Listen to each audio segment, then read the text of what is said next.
Brother, magandang gabi po. Kamusta na po ang pakiramdam ninyo sa ating pong nilagay na gamot? Okay na.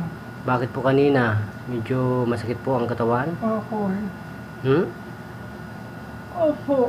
So ngayon po parang nawala na po, naibisahan? Opo. May bayakang. Sa may balakang po? Oo. Sister, ipahid po ninyo ang lana natin sa may balakang.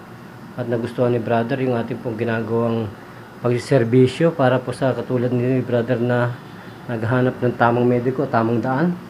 Ano po? Para masuportahan natin mga ganitong taong na-operahan sa kidney kasama Tony Falcon, talagang napakahirap, no?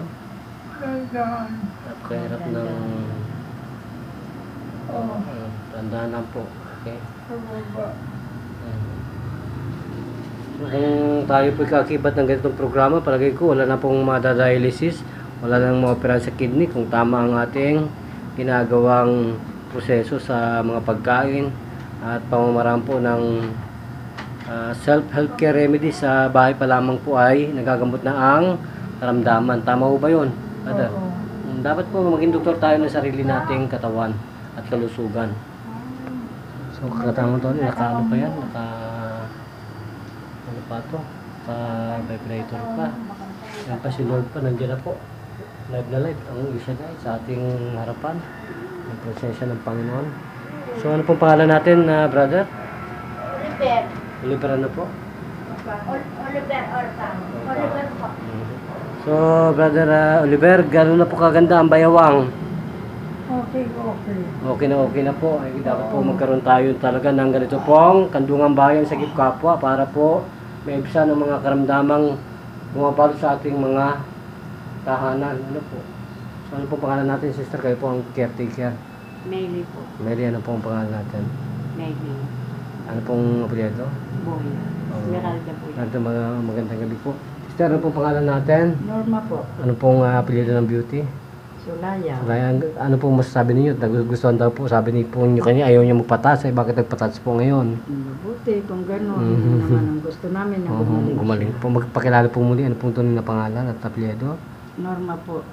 Sulaya. So ano pong masabi niyo sa programa at agenda natin? Nakakibat po si Tony Falcon na nagbibigay po ng ayuda para po sa lahat ng tao na makadupaalad natin at makapanayam para po may ligtas ang buhay ng may sakit. Ano po. So buhay na buhay po pa ang Panginoon natin. Siyempre po. Wala na po kayong dadagdag. Mayroon naman. Kaya lang Ano po? ako rin may karamdaman din ako. Paggamot po kayo para po kayo maunahan na po natin. Ano po. Kailangan cure kagad, no prevention kasi wala na pong prevention dahil na pong mga chemicals sa kinakain natin. Soft drinks pa lang at mga kung ano pang in-spray sa gulay, chemicals po yan. Wala nang prevention. Cure kagad. Ang naramdaman ko yung sikmura po. Kaya wala ko naman po yan. At madali lang po yung mga ganyang sakit. Lana lang po at yelo. Tapos na po ang usapan. Ano po? Okay, magpapalam na po tayo. Wala na po kayong dadagdag talaga. Wala na po. Kung gano'n po, magpapalam tayo. Ito pa rin po ang papatrol muli at nagbabalita para sa Goodbye News AM sa talapitan dito ng ating mga radyo.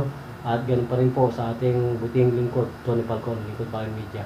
Magpapasalamat ako sa kasama Tony Falcon sapagkat kahit pa paano naibsan ang mga karamdaman ng mga naghahanap ng tunay na mediko ng ating mga kababayan at kalibi. Tingnan mo sa baba. Hallelujah.